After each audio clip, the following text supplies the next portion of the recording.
किसान, बदलते भारत की शान।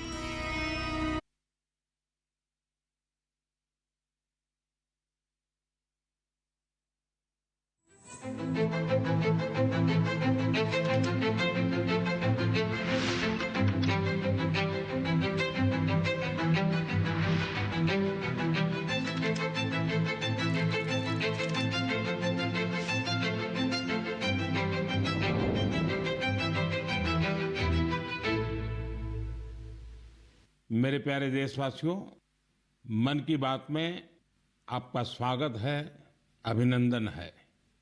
इस समय पूरी दुनिया में पेरिस ओलंपिक्स छाया हुआ है। ओलंपिक्स हमारे खिलाड़ियों को विश्व पटल पर तिरंगा लहराने का मौका देता है, देश के लिए कुछ कर गुजरने का मौका देता है। आप भी अपने खिलाड़ियों का उत्साह बढ़ाइए। Cheer for Bharat. साथियों, स्पोर्ट्स की दुनिया के इस ओलंपिक्स से अलग कुछ दिन पहले मैथ्स की दुनिया में भी एक ओलंपिक हुआ है, इंटरनेशनल मैथमेटिक्स ओलंपियाड। इस ओलंपियाड में भारत के स्टूडेंट्स ने बहुत शानदार प्रदर्शन किया है। इसमें हमारी टीम ने सर्वश्रेष्ठ प्रदर्शन करते हुए 4 गोल्ड मेडल्स और 1 सिल्वर मेडल जीता है। इंटरनेशनल मैथमेटिक्स ओलंपियाड, इसमें 100 से ज्यादा देशों के युवा हिस्सा लेते हैं और ओवरऑल टैली में हमारी टीम टॉप 5 में आने में सफल रही है। देश का नाम रोशन करने वाले इन स्टूडेंट्स के नाम है पुणे के रहने वाले आदित्य वेंकट गणेश, पुणे के ही सिद्धार्थ चोपड़ा, दिल्ली के अर्जुन गुप्ता, ग्रेटर नोएडा के कनव तलवार, मुंबई के रुशिल माथुर और गुवाहाटी के आनंदो भादुरी। साथियों, आज मन की बात में मैंने इन युवा विजेताओं को विशेष तौर पर आमंत्रित किया है। ये सभी इस समय फोन पर हमारे साथ जुड़े हुए हैं। नमस्ते साथियों, मन की बात में आप सभी साथियों का बहुत बहुत स्वागत है। आप सभी कैसे हैं? हम ठीक है सर। अच्छा साथियों, मन की बात के जरिए देशवासी आप सभी के एक्सपीरियंसेस जानने को बहुत उत्सुक है। मैं शुरुआत करता हूं आदित्य और सिद्धार्थ से। आप लोग पुणे में हैं। सबसे पहले मैं आपसे ही शुरू करता हूं। ओलंपियाड के दौरान आपने जो अनुभव किया उसे हम सभी के साथ शेयर कीजिए।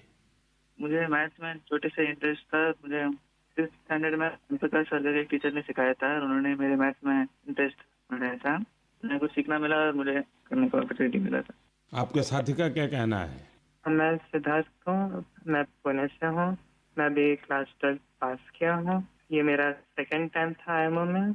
मुझे भी छोटे से बहुत इंटरेस्ट था मैथ्स में और आदित्य के साथ जब मैं 6th में था, एम प्रकाश सर ने हम दोनों को ट्रेन किया था और बहुत हेल्प हुआ था हमको। और अभी मैं कॉलेज के लिए CMI जा रहा हूँ और मैथ्स एंड CS परस्यू कर रहा हूँ। अच्छा, मुझे बताया गया है कि अर्जुन इस समय गांधीनगर में है और कनव तो ग्रेटर नोएडा के ही है। अर्जुन और कनव, हमने ओलंपियाड को लेकर जो चर्चा की, लेकिन आप दोनों हमें अपनी तैयारी से जुड़ा कोई विषय और कोई विशेष अनुभव अगर बताएंगे तो हमारे श्रोताओं को अच्छा लगेगा। नमस्ते सर, जय हिंद। मैं अर्जुन बोल रहा हूँ। जय हिंद अर्जुन। मैं दिल्ली में रहता हूँ और मेरी मदर श्रीमती आशा गुप्ता फिजिक्स की प्रोफेसर हैं दिल्ली यूनिवर्सिटी में और मेरे father Shri Amit Gupta chartered accountant हैं।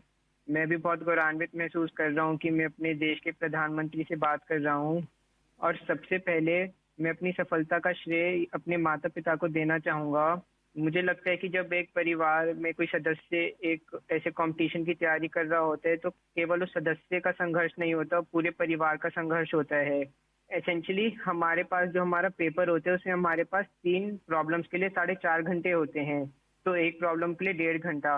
तो हम समझ सकते हैं कि कैसे हमारे पास एक प्रॉब्लम को सॉल्व करने के लिए कितना समय होता है। तो हमें घर पे काफ़ी मेहनत करनी पड़ती है, हमें प्रॉब्लम्स के साथ घंटों लगाने पड़ते हैं। कभी कभार तो एक एक प्रॉब्लम के साथ 1 दिन या यहाँ तक कि 3 दिन भी लग जाते हैं। तो इसके लिए हमें ऑनलाइन प्रॉब्लम्स ढूंढनी होती हैं, हम पिछले साल की प्रॉब्लम ट्राई करते हैं और ऐसे जैसे हम धीरे धीरे मेहनत करते जाते हैं उससे हमारा एक्सपीरियंस बढ़ता है। हमारी सबसे ज़रूरी चीज़ हमारी प्रॉब्लम सॉल्विंग एबिलिटी बढ़ती है, जो ना कि हमें मैथमेटिक्स में बल्कि जीवन के हर एक क्षेत्र में मदद करती है। अच्छा, मुझे कनव बता सकते हैं कि कोई विशेष अनुभव हो इस सारी तैयारी में, कोई खास जो हमारे नौजवान साथियों को बड़ा अच्छा लगे जान करके? मेरा नाम कनव तलवार है।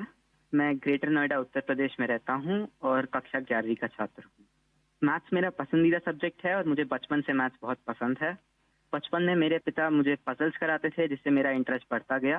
मैंने ओलंपियाड की तैयारी 7th क्लास से शुरू की थी, जिसमें मेरी सिस्टर का बहुत बड़ा योगदान है और मेरे पेरेंट्स ने भी हमेशा मुझे सपोर्ट किया। ये ओलंपियाड HPCSE कंडक्ट कराता है और ये एक 5 स्टेज प्रोसेस होता है। पिछले साल मेरा टीम में नहीं हुआ था और मैं काफ़ी करीब था और ना होने पर बहुत दुखी था। तब मेरे पेरेंट्स ने मुझे सिखाया कि या हम जीतते हैं या हम सीखते हैं, और सफ़र मायने रखता है, सफलता नहीं। तो मैं यही कहना चाहता हूँ कि love what you do and do what you love. सफ़र मायने रखता है, सफलता नहीं, और हमें सक्सेस मिलते रहेगा अगर हम अपने सब्जेक्ट से प्यार करें और जर्नी को एंजॉय करें। तो कानव, आप तो मैथमेटिक्स में भी इंटरेस्ट रखते हो और बोलते हैं ऐसे जैसे आपको साहित्य में भी रुचि है। जी सर, मैं बचपन में डिबेट्स और ओरेटिंग्स भी करता था। अच्छा, अब आइए हम आनंदो से बात करते हैं। आनंदो, आप अभी गुवाहाटी में हैं और आपका साथी रुशील आप मुंबई में हैं। मेरे आप दोनों से एक क्वेश्चन है। देखिए, मैं परीक्षा पे चर्चा तो करता ही रहता हूँ और परीक्षा पे चर्चा के अलावा अन्य कार्यक्रमों में भी मैं स्टूडेंट से संवाद करता रहता हूँ। बहुत से छात्रों को मैथ से इतना डर लगता है, नाम सुनते ही घबरा जाते हैं। आप बताइए कि मैथ से दोस्ती कैसे की जाए? सर, मैं रुशील माथुर हूँ। जब हम छोटे होते हैं और हम पहली बार एडिशन सीखते हैं, हमें कैरी फॉरवर्ड समझाया जाता है, पर हमें कभी ये समझाया नहीं जाता कि कैरी फॉरवर्ड होता क्यों है। जब हम कंपाउंड इंटरेस्ट पढ़ते हैं, हम ये क्वेश्चन कभी नहीं पूछते कि ये कंपाउंड इंटरेस्ट का फॉर्मूला आता कहाँ से। मेरा मानना ये है कि मैथ्स एक्चुअली एक सोचने और प्रॉब्लम सॉल्विंग की एक कला है, और इसलिए मुझे ये लगता है कि अगर हम सब मैथमेटिक्स में एक नया क्वेश्चन जोड़ दें, तो ये क्वेश्चन है कि हम ये क्यों कर रहे हैं, ये ऐसे क्यों होता है। तो आई थिंक इससे मैथ्स में बहुत इंटरेस्ट बढ़ सकता है लोगों का, क्योंकि जब किसी चीज़ को हम समझ नहीं पाते उससे हमें डर लगने लगता है। इसके अलावा मुझे ये भी लगता है कि मैथ्स, सब सोचते हैं, एक बहुत लॉजिकल सा सब्जेक्ट है, पर इसके अलावा मैथ्स में बहुत क्रिएटिविटी भी इम्पोर्टेंट होती है, क्योंकि क्रिएटिविटी से ही हम out of the box solution सोच पाते हैं जो ओलंपियाड्स में बहुत यूजफुल होते हैं। और इसलिए मैथ ओलंपियाड्स का भी बहुत इंपॉर्टेंट रेलेवेंस है मैथ्स के इंटरेस्ट बढ़ाने के लिए। आनंद, कुछ कहना चाहेंगे? नमस्ते पीएम जी, मैं आनंद खैरव गुवाहाटी से। मैं भी अभी 12वीं कक्षा पास किया हूँ। यहाँ के लोकल ओलंपियाड में 6th और 7th में करता था, वहाँ से ही हुई। ये मेरी दूसरी आईएमओ थी, दोनों आईएमओ बहुत अच्छे लगे। मैं रुशील जो कहा उससे मैं सहमत हूँ, और मैं ये भी कहना चाहूंगा कि जिन्हें मैथ से डर है उन्हें धैर्य की बहुत जरूरत है। कि हमें मैथ जैसे पढ़ाया जाता है, क्या होता है, एक फार्मूला दिया जाता है, वो रटा जाता है, फिर उस फार्मूला से ही 100 सवाल ऐसे करने पड़ते हैं, लेकिन फार्मूला समझे कि नहीं वो नहीं देखा जाता। सिर्फ सवाल करते ही जाओ, फार्मूला भी रटा जाएगा, और फिर एग्जाम में अगर फार्मूला भूल गया तो क्या करेगा। इसलिए मैं कहूंगा कि फार्मूला को समझो, जो रुशील कहा था, तो धैर्य से देखो। अगर फार्मूला ठीक से समझे तो 100 सवाल नहीं करने पड़ेंगे, 1-2 सवाल से ही हो जाएंगे, और मैथ्स को डरना भी नहीं है। आदित्य और सिद्धार्थ, आप जब शुरू में बात कर रहे थे तब ठीक से बात हो नहीं पाई। अब इन सारे साथियों को सुनने के बाद आपको भी जरूर लगता है कि आप भी कुछ कहना चाहते होंगे। क्या आप अपने अनुभव अच्छे ढंग से शेयर कर सकते हैं? बहुत सारे दूसरे देशों से इंटरैक्ट किया था, बहुत सारे कल्चर्स थे, और बहुत अच्छा था दूसरे स्टूडेंट्स से इंटरैक्ट करने के, और बहुत सारे फेमस मैथमेटिशियंस थे। हाँ आदित्य, बहुत अच्छा एक्सपीरियंस था मैम। उधर हमें उन्होंने पर्थ सिटी को घुमा के दिखाया था। उधर बहुत अच्छे अच्छे व्यूज दिखे थे और पार्क्स लेके गए थे, और हमें ऑक्सफोर्ड यूनिवर्सिटी को भी लेके गए थे, तो वो भी बहुत अच्छे अनुभव था। चलिए साथियों, मुझे बहुत अच्छा लगा आप लोगों से बात करके, और मैं आपको बहुत बहुत शुभकामनाएं देता हूं, क्योंकि मैं जानता हूं इस प्रकार के खेल के लिए काफी फोकस एक्टिविटी करनी पड़ती है, दिमाग खपा देना पड़ता है, और परिवार के लोग भी कभी कभी तंग आते हैं कि ये क्या गुणा भाग करता रहता है। लेकिन मेरी तरफ से आपको बहुत बहुत शुभकामनाएं हैं। आपने देश का मान बढ़ाया है, नाम बढ़ाया है। धन्यवाद दोस्तों। Thank you. धन्यवाद। Thank you. Thank you sir. जय हिंद। जय हिंद। जय हिंद। आप सभी स्टूडेंट से बात करके आनंद आ गया। मन की बात से जुड़ने के लिए आप सभी का बहुत बहुत धन्यवाद। मुझे विश्वास है कि मैथ्स के इन युवा महारथियों को सुनने के बाद दूसरे युवाओं को मैथ्स को एंजॉय करने की प्रेरणा मिलेगी।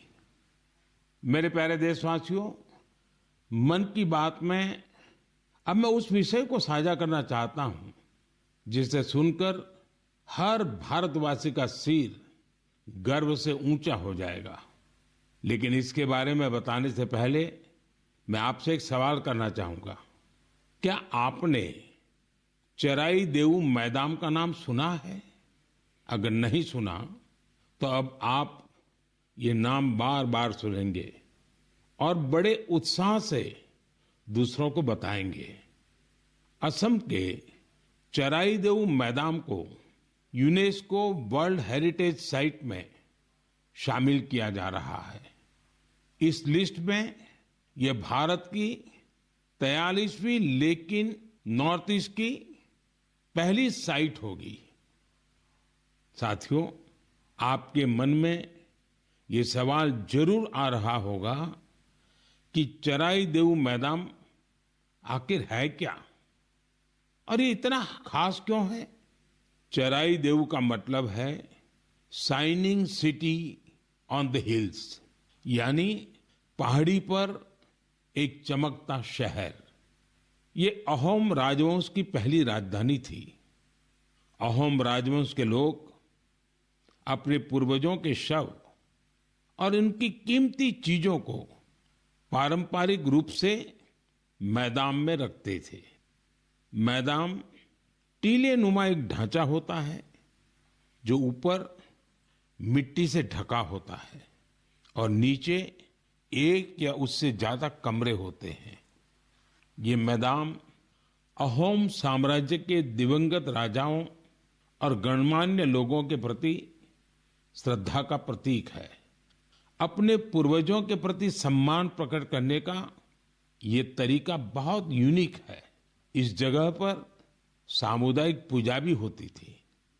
साथियों, अहोम साम्राज्य के बारे में दूसरी जानकारियां आपको और हैरान करेगी। 13वीं शताब्दी के शुरू होकर यह साम्राज्य 19वीं शताब्दी की शुरुआत तक चला। इतने लंबे कालखंड तक एक साम्राज्य का बने रहना बहुत बड़ी बात है। शायद अहोम साम्राज्य के सिद्धांत और विश्वास इतने मजबूत थे कि उसने इस राजवंश को इतने समय तक कायम रखा। मुझे याद है कि इसी वर्ष 9 मार्च को मुझे अदम्य साहस और शौर्य के प्रतीक महान अहोम योद्धा लसित बोरफुकन की सबसे ऊंची प्रतिमा के अनावरण का सौभाग्य मिला था। इस कार्यक्रम के दौरान अहोम समुदाय आध्यात्मिक परंपरा का पालन करते हुए मुझे अलग ही अनुभव हुआ था। लसित मैदान में अहोम समुदाय के पूर्वजों को सम्मान देने का सौभाग्य मिलना मेरे लिए बहुत बड़ी बात है। अब चराई देऊ मैदान के वर्ल्ड हेरिटेज साइट बनने का मतलब होगा कि यहां पर और अधिक पर्यटक आएंगे। आप भी भविष्य के अपने ट्रैवल प्लान्स में इस साइट को जरूर शामिल करिएगा। साथियों, अपनी संस्कृति पर गौरव करते हुए ही कोई देश आगे बढ़ सकता है। भारत में भी इस तरह के बहुत सारे प्रयास हो रहे हैं। ऐसा ही एक प्रयास है प्रोजेक्ट परी। अब आप परी सुनकर कंफ्यूज मत होइएगा। ये परी स्वर्गीय कल्पना से नहीं जुड़ी, बल्कि धरती को स्वर्ग बना रही है। परी यानी public art of India. Project परी पब्लिक आर्ट को लोकप्रिय बनाने के लिए उभरते कलाकारों को एक मंच पर लाने का बड़ा माध्यम बन रहा है। आप देखते होंगे सड़कों के किनारे, दीवारों पर, अंडरपास में बहुत ही सुंदर पेंटिंग्स बनी हुई दिखती हैं। ये पेंटिंग्स और ये कलाकृतियां यही कलाकार बनाते हैं जो परी से जुड़े हैं। इससे जहां हमारे सार्वजनिक स्थानों की सुंदरता बढ़ती है, वहीं हमारे कल्चर को और ज्यादा पॉपुलर बनाने में भी मदद मिलती है। उदाहरण के लिए दिल्ली के भारत मंडपम को ही लीजिए। यहां देश भर के अद्भुत आर्टवर्क्स आपको देखने को मिल जाएंगे। दिल्ली में कुछ अंडरपास और फ्लाईओवर पर भी आप ऐसे खूबसूरत पब्लिक आर्ट देख सकते हैं। मैं कला और संस्कृति प्रेमियों से आग्रह करूंगा कि वे भी पब्लिक आर्ट पर और काम करें। ये हमें अपनी जड़ों पर गर्व करने की सुखद अनुभूति देगा। मेरे प्यारे देशवासियों, मन की बात में अब बात रंगों की, ऐसे रंगों की जिन्होंने हरियाणा के रोहतक जिले की 250 से ज्यादा महिलाओं के जीवन में समृद्धि के रंग भर दिए हैं। हथकरघा उद्योग से जुड़ी ये महिलाएं पहले छोटी छोटी दुकानें और छोटे मोटे काम कर गुजारा करती थी, लेकिन हर किसी में आगे बढ़ने की इच्छा तो होती ही होती है। इसलिए इन्होंने उन्नति सेल्फ हेल्प ग्रुप से जुड़ने का फैसला किया और इस ग्रुप से जुड़कर उन्होंने ब्लॉक प्रिंटिंग और रंगाई में ट्रेनिंग हासिल की। कपड़ों पर रंगों का जादू बिखेरने वाली ये महिलाएं आज लाखों रुपये कमा रही है। इनके बनाए बेड कवर, साड़ियां और दुपट्टों की बाजार में भारी मांग है। साथियों, रोहतक की इन महिलाओं की तरह देश के अलग अलग हिस्सों में कारीगर हैंडलूम को लोकप्रिय बनाने में जुटी हैं। चाहे ओडिशा की संबलपुरी साड़ी हो, चाहे एमपी की माहेश्वरी साड़ी हो, महाराष्ट्र की पैठणी या विदर्भ के हैंड ब्लॉक प्रिंट्स हो, चाहे हिमाचल के भुट्टिकों के शॉल और ऊनी कपड़े हो, या फिर जम्मू कश्मीर के कनी शॉल हो, देश के कोने कोने में हैंडलूम कारीगरों का काम छाया हुआ है। और आप ये तो जानते ही होंगे, कुछ ही दिन बाद 7 अगस्त को हम नेशनल हैंडलूम डे मनाएंगे। आजकल जिस तरह हैंडलूम उत्पादों ने लोगों के दिलों में अपनी जगह बनाई है, वो वाकई बहुत सफल है, जबरदस्त है। अब तो कई निजी कंपनियां भी एआई के माध्यम से हैंडलूम उत्पाद और सस्टेनेबल फैशन को बढ़ावा दे रही है। Kosha AI, handloom India, D junk, Nova tax, Brahmaputra fables, ऐसे कितने ही स्टार्टअप भी हैंडलूम उत्पादों को लोकप्रिय बनाने में जुटे हैं। मुझे ये देखकर भी अच्छा लगा कि बहुत से लोग अपने यहाँ के ऐसे लोकल प्रोडक्ट्स को पॉपुलर बनाने में जुटे हैं। आप भी अपने लोकल प्रोडक्ट्स को #माय प्रोडक्ट माय प्राइड के नाम से सोशल मीडिया पर अपलोड करें। आपका ये छोटा सा प्रयास अनेकों लोगों की जिंदगी बदल देगा। साथियों, हैंडलूम के साथ साथ मैं खादी की बात भी करना चाहूंगा। आप में से ऐसे कई लोग होंगे जो पहले कभी खादी के उत्पादों का उपयोग नहीं करते थे, लेकिन आज बड़े गर्व से खादी पहनते हैं। मुझे ये बताते हुए भी आनंद आ रहा है, खादी ग्रामोद्योग का कारोबार पहली बार 1.5 लाख करोड़ रुपए के पार पहुंच गया है। सोचिए, 1.5 लाख करोड़ रुपए। और जानते हैं खादी की बिक्री कितनी बढ़ी है? 400%।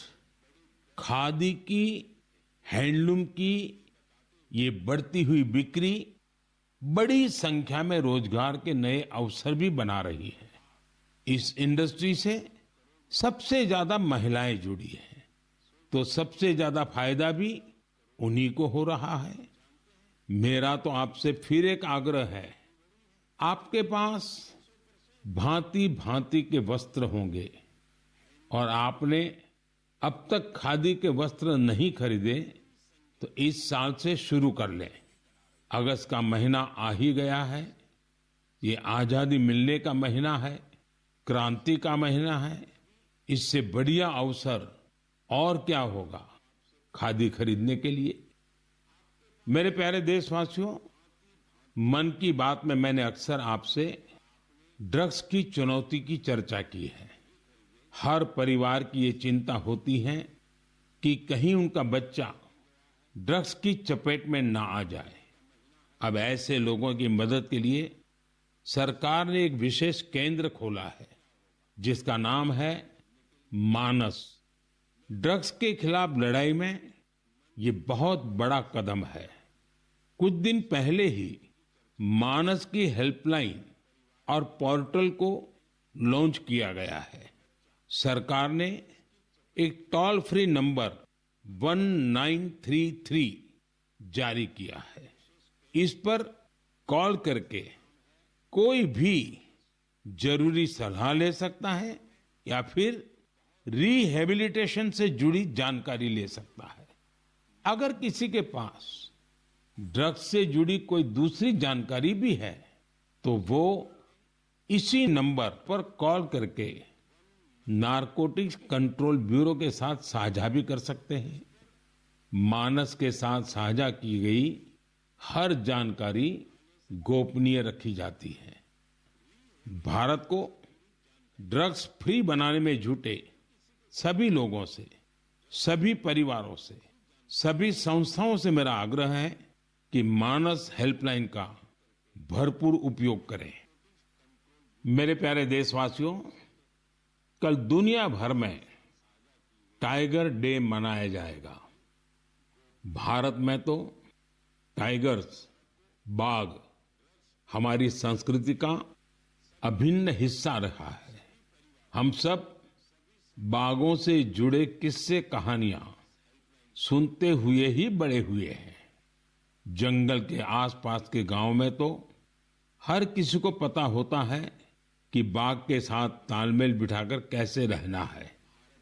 हमारे देश में ऐसे कई गांव हैं जहां इंसान और बाघ के बीच कभी टकराव की स्थिति नहीं आती, लेकिन जहां ऐसी स्थिति आती है, वहां भी बाघों के संरक्षण के लिए अभूतपूर्व प्रयास हो रहे हैं। जन भागीदारी का ऐसा ही एक प्रयास है कुल्हाड़ी बंद पंचायत। राजस्थान के रणथंभौर से शुरू हुआ कुल्हाड़ी बंद पंचायत अभियान बहुत दिलचस्प है। स्थानीय समुदायों ने स्वयं इस बात की शपथ ली है कि जंगल में कुल्हाड़ी के साथ नहीं जाएंगे और पेड़ नहीं काटेंगे। इस एक फैसले से यहाँ के जंगल एक बार फिर से हरे भरे हो रहे हैं और बाघों के लिए बेहतर वातावरण तैयार हो रहा है। साथियों, महाराष्ट्र का ताडोबा अंधारी टाइगर रिजर्व बाघों के प्रमुख बसेरों में से एक है। यहाँ के स्थानीय समुदायों, विशेषकर गोंड और माना जनजाति के हमारे भाई बहनों ने इको टूरिज्म की ओर तेजी से कदम बढ़ाए हैं। उन्होंने जंगल पर अपनी निर्भरता को कम किया है ताकि यहाँ बाघों की गतिविधियां बढ़ सकें। आपको आंध्र प्रदेश में नल्ला मलाई की पहाड़ियों पर रहने वाले चेंचू जनजाति के प्रयास भी हैरान कर देंगे। उन्होंने टाइगर ट्रैकर्स के तौर पर जंगल में वन्य जीवों के मूवमेंट की हर जानकारी जमा की। इसके साथ ही वे क्षेत्र में अवैध गतिविधियों की निगरानी भी करते रहे हैं। इसी तरह उत्तर प्रदेश के पीलीभीत में चल रहा बाघ मित्र कार्यक्रम भी बहुत चर्चा में है। इसके तहत स्थानीय लोगों को बाघ मित्र के रूप में काम करने की ट्रेनिंग दी जाती है। ये बाघ मित्र इस बात का पूरा ध्यान रखते हैं कि बाघों और इंसानों के बीच टकराव की स्थिति न बने। देश के अलग अलग हिस्सों में इस तरह के कई प्रयास जारी हैं। मैंने यहाँ कुछ ही प्रयासों की चर्चा की है, लेकिन मुझे खुशी है कि जन भागीदारी बाघों के संरक्षण में बहुत काम आ रही है। ऐसे प्रयासों की वजह से ही भारत में बाघों की आबादी हर साल बढ़ रही है। आपको ये जानकर खुशी और गर्व का अनुभव होगा कि दुनिया भर में जितने बाघ हैं, उनमें से 70% बाघ हमारे देश में है। सोचिए, 70% बाघ। तभी तो हमारे देश के अलग अलग हिस्सों में कई टाइगर सेंचुरी है। साथियों, बाघ बढ़ने के साथ साथ हमारे देश में वन क्षेत्र भी तेजी से बढ़ रहा है। इसमें भी सामुदायिक प्रयासों से बड़ी सफलता मिल रही है। पिछले मन की बात कार्यक्रम में आपसे एक पेड़ मां के नाम कार्यक्रम की चर्चा की थी। मुझे खुशी है कि देश के अलग अलग हिस्सों में बड़ी संख्या में लोग इस अभियान से जुड़ रहे हैं। अभी कुछ दिन पहले स्वच्छता के लिए प्रसिद्ध इंदौर में एक शानदार कार्यक्रम हुआ। यहाँ एक पेड़ मां के नाम कार्यक्रम के दौरान एक ही दिन में 2 लाख से ज्यादा पौधे लगाए गए। अपनी मां के नाम पर पेड़ लगाने के इस अभियान से आप भी जरूर जुड़े और सेल्फी लेकर सोशल मीडिया पर भी पोस्ट करें। इस अभियान से जुड़कर आपको अपनी मां और धरती मां दोनों के लिए कुछ स्पेशल कर पाने का एहसास होगा। मेरे प्यारे देशवासियों, 15 अगस्त का दिन अब दूर नहीं है और अब तो 15 अगस्त के साथ एक और अभियान जुड़ गया है, हर घर तिरंगा अभियान। पिछले कुछ वर्षों से तो पूरे देश में हर घर तिरंगा अभियान के लिए सबका जोश हाई रहता है। गरीब हो, अमीर हो, छोटा घर हो, बड़ा घर हो, हर कोई तिरंगा लहराकर गर्व का अनुभव करता है। तिरंगे के साथ सेल्फी लेकर सोशल मीडिया पर पोस्ट करने का क्रेज भी दिखता है। आपने गौर किया होगा, जब कॉलोनी या सोसाइटी के एक एक घर पर तिरंगा लहराता है तो देखते ही देखते दूसरे घरों पर भी तिरंगा दिखने लगता है। यानी हर घर तिरंगा अभियान तिरंगे की शान में एक यूनिक फेस्टिवल बन चुका है। इसे लेकर अब तो तरह तरह के इनोवेशन भी होने लगे हैं। 15 अगस्त आते आते घर में, दफ्तर में, कार में तिरंगा लगाने के लिए तरह तरह के प्रोडक्ट दिखने लगते हैं। कुछ लोग तो तिरंगा अपने दोस्तों पड़ोसियों को बांटते भी है। तिरंगे को लेकर ये उल्लास, ये उमंग हमें एक दूसरे से जोड़ती है। साथियों, पहले की तरह इस साल भी आप हर घर तिरंगा.com पर तिरंगे के साथ अपनी सेल्फी जरूर अपलोड करेंगे। और मैं आपको एक और बात याद दिलाना चाहता हूं। हर साल 15 अगस्त से पहले आप मुझे अपने ढेर सारे सुझाव भेजते हैं। आप इस साल भी मुझे अपने सुझाव जरूर भेजिए। आप माईगॉव या नमो ऐप पर भी अपने सुझाव भेज सकते हैं। मैं ज्यादा से ज्यादा सुझावों को 15 अगस्त के संबोधन में कवर करने की कोशिश करूंगा। मेरे प्यारे देशवासियों, मन की बात के इस एपिसोड में आपसे जुड़कर बहुत अच्छा लगा।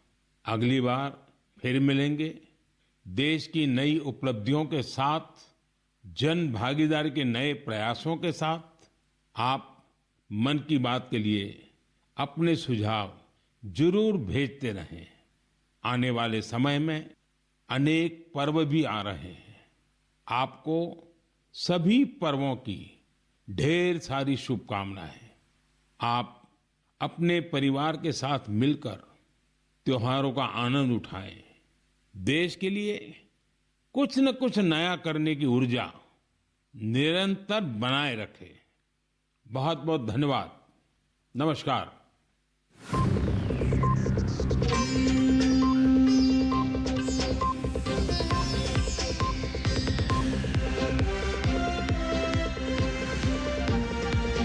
मन की बात के